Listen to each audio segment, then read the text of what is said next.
Dan nyaris kita tidak temukan manusia yang sempurna kecuali nabi dan rasul yang punya sifat ma'sum, dijaga oleh Allah Subhanahu wa taala.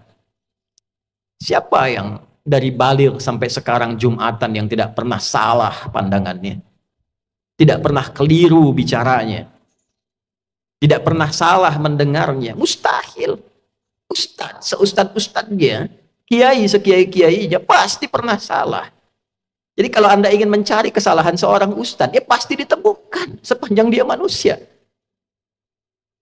Kiai demikian, Habib demikian, sepanjang manusia, sepanjang bukan nabi dan rasul.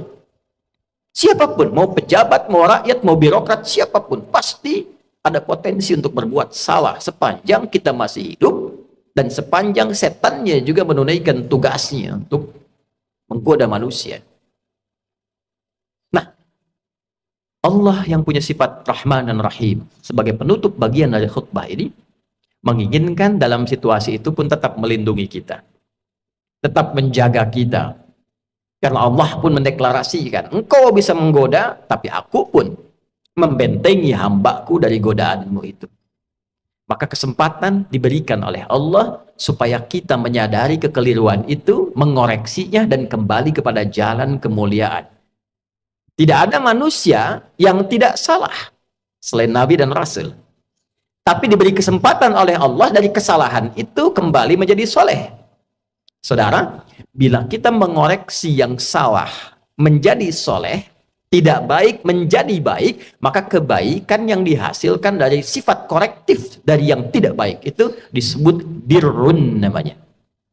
Birrun. Bila itu melekat pada diri kita, kembali jadi baik, birrunnya nempel dalam diri kita, jadi baik lagi, maka berubah menjadi mabrurun. Maka dilatihlah setidaknya dalam ritual setahun sekali. Belajar, kontemplasi, apa selamanya saya akan jadi seperti yang tidak baik ini. Kata-kata kotor, senang mencela orang, pikiran yang gak bagus, mendengar yang gak baik. Sementara saya sadar saya pulang akan menghadap Allah. Nanti dikumpulkan di padang Arafah. Maka dibawa ke miniatur kehidupan orang kumpul semua sama. Mau pejabat, mau rakyat, mau punya kedudukan, mau tidak, pakaiannya sama, ritualnya serupa. Deklarasi kesetaraan. Bahkan sebelum PBB deklarasi, sebelum ada terbentuk banyak negara, Islam sudah memperkenalkan kesetaraan. Tapi dalam kesetaraan itu ada renungan. Apakah akan begini selamanya? Sementara kita akan pulang kepada Allah. Apa enggak malu pulang dengan status sebagai pencuri, pulang dengan status sebagai koruptor, pulang dengan status sebagai pencela, pulang dengan status sebagai penyogok? Apa enggak malu diviralkan di alam akhirat nanti? Fulan koruptor, fulan penyogok, fulan pezina, fulan penipu, datanya dibuka semua, nggak bisa bohong dia. Apa nggak malu? Maka direnungi itu di Arafah itu. Taubat dia, kenali dirinya, tahu kemana ia berkehidupan, kemana ia berakhir, kemana ia pulang. Setelah itu dia bertekad, dia zikir dari Arafah pergi ke Muzdalifah. Fa idza afadtum min Arafatin fadhkurullaha indal masy'aril haram. Dia bawa zikirnya, dia bertekad, dia akan lempari itu sifat-sifat buruknya yang ada dalam tubuhnya dulu. Karena tiga yang mempengaruhi dia menjadi tidak baik. Dirinya yang tidak bisa mengontrol nafsunya, faktor lingkungan sekitar yang dekat, lalu yang ketiga lingkungan jauh. Terdekatnya disebut aqabah dalam diri. Lingkungan sekitaran disebut wusta, yang jauh disebut dengan ula. Maka yang pertama dia lakukan, lempari dulu sifat yang tak baik dalam dirinya.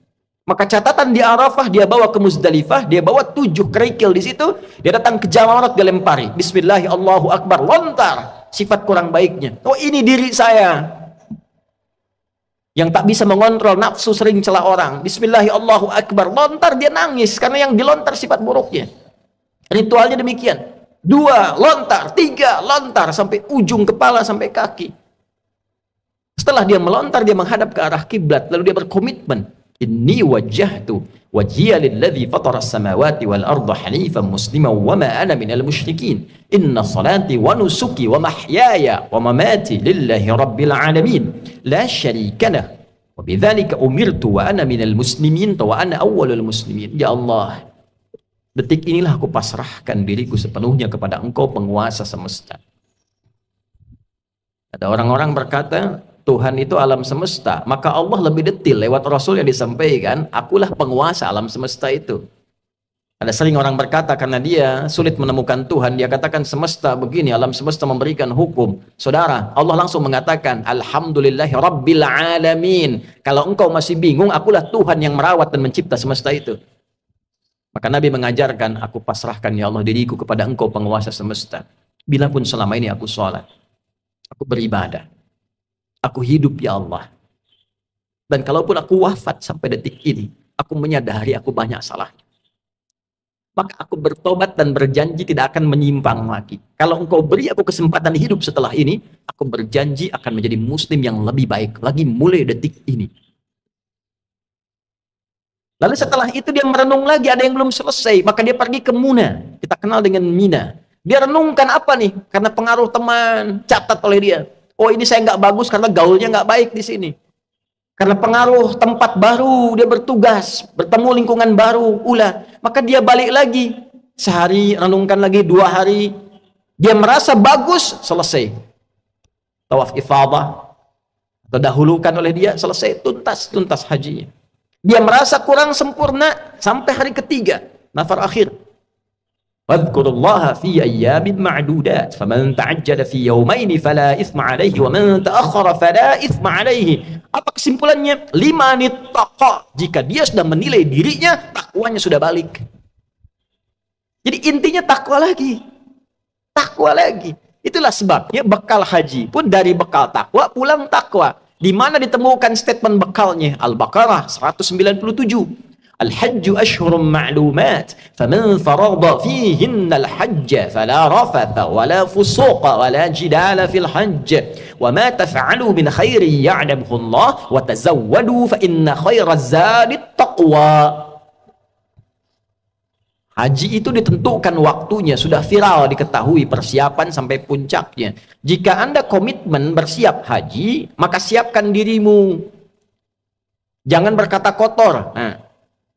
Jangan engkau berdebat pada yang tidak penting, berselisih. Jangan berperilaku menyimpang. Itu yang kita koreksi di sana. Silahkan berbekal. Allah tahu banyak orang mau berbekal. Kopernya tuh silahkan besarin, bekalin materinya, baju, persiapan. Tapi yang terpenting bukan itu, kata Allah. Yang terpenting itu koreksi dirimu. Wa tazawwadu fa inna khairaz zadi taqwa. Bekal takwamu. Makanya sebelum berangkat kita manasik tuh. Malam tahajud tingkatkan, baca Quran tingkatkan, itu bagian takwa. Nanti di sana dioptimalkan, begitu pulang 5 menit taqa. Setelah 2 hari, 3 hari selesai di Muna itu, kita simpulkan ada perubahan enggak? Itulah sifat takwa. Ketika pulang berubah jadi baik, yang tak baik dikoreksi jadi baik. Itulah birrun. Melekat pada pelakunya mabrurun. Ini yang dimaksud kalimat Nabi, al-hajjul mabrur. Haji yang merubah pelakunya menjadi lebih baik dari sebelumnya. Bagi kita yang belum atau tidak berhaji di tahun ini, maka diberikan jalan berbeda. Tapi ini bukan haji. Tetap haji lebih utama karena ada ritual-ritualnya. Tapi ada substansi yang serupa, mabrur, membentuk karakter mabrur walaupun belum ada kesempatan haji. Lewat apa itu? Awal Dzulhijjah kita puasa, bekali takwa. Di sana wukuf di hari ke-9 waktu Saudi. Makanya disebutkan yaum siyam yaumi Arafat. Puasa yang dilangsungkan di harinya saat orang-orang itu wukuf di Arafah, hari di Arafahnya tanggal 9. 9 waktu Saudi, 9 waktu kita. Di sana tanggal 9 wukuf, di sini kita tunaikan puasa. Sama persis puasanya, ya seperti halnya perilaku orang-orang yang sedang wukuf, dia merenung, dia koreksi. Jadi tidak seperti yang Ramadan sifatnya. Tidak seperti yang Ayyamul Bid sifatnya. Bukan cuma sekedar tahan lapar, haus, terbit fajar sampai maghrib. Semua puasa tidak begitu. Ada keistimewaannya. Khusus untuk Arafah, esensinya koreksi diri. Kenali kekurangan dan seterusnya. Malamnya takbir, saat di sana melontar jumrah esoknya, tanggal 10, di sini kita menyembelih. Sifat hewani. Hewan itu diciptakan dengan nafsu. Jadi gambaran nafsu itu ada di hewan. Hewan tak punya takwa. Karena di sana melontar sifat hewani nafsunya, di sini menyembelih dan kalimatnya setelah itu sama, menghadap ke arah kiblat, mengatakan kalimat yang sama, inni wajjahtu dan seterusnya. Inilah yang dimaksud Allah di Quran surah 22 ayat 37. Di sana takwa, di sini takwa. La yanalallaha luhumuha wala dima'uha walakin yanaluhut taqwa minkum. Yang diterima, yang sampai pada Allah itu bukan berapa besar sapinya, bukan berapa besar kerbaunya, bukan berapa banyak darahnya. Yang diterima oleh Allah, kata Allah, takwanya. Ada perubahan nggak? Merasa lebih dekat nggak dengan Allah? Merasa meningkat gak ibadahnya? Meningkat, mendekat, lebih dekat lagi, itu korba. Semakin meningkat disebut kurban. Itulah sebabnya ibadahnya disebut kurban. Dari kata korba, bukan korban. Kurban. Kenapa disebut kurban? Yang dimaksudkan ketika kita berbagi dan komitmen menjadi baik, dilihat standarnya setelah itu menjadi lebih dekat hubungannya dengan Allah. Meningkat takwanya. Itulah mabrur. Sekarang kita lihat. Sehari setelah hari tasyrik, Jumat ini, Jumat deklarasi perubahan diri kita. Bukankah kita di Jumat ini dipanggil untuk meningkatkan zikir? Coba dicek, jadi lebih dekat gak dengan Allah? Merasa meningkat gak takwanya? Beruntung kita, alhamdulillah, tinggal di Indonesia, karena semua bagian dasar kehidupan berbangsa, bernegara dipaku dengan sifat takwa. Di pendidikan, Undang-Undang Sisdiknas nomor 20 tahun 2003, dari mulai pasal menimbang A sampai E, 5 itu poinnya. Poin kedua, B itu sudah takwa.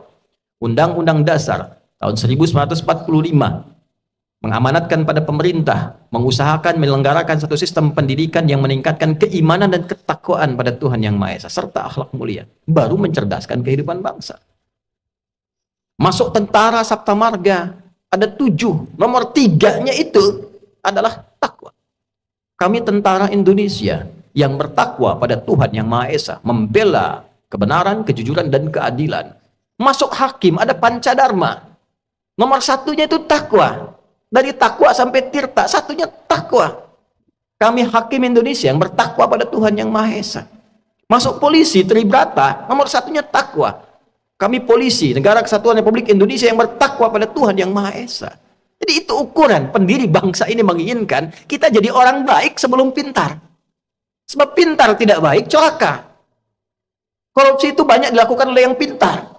Pengelabuannya oleh yang pintar. Cuma karena nggak ada takwanya sebagai amanat undang-undang, itu yang jadi problem.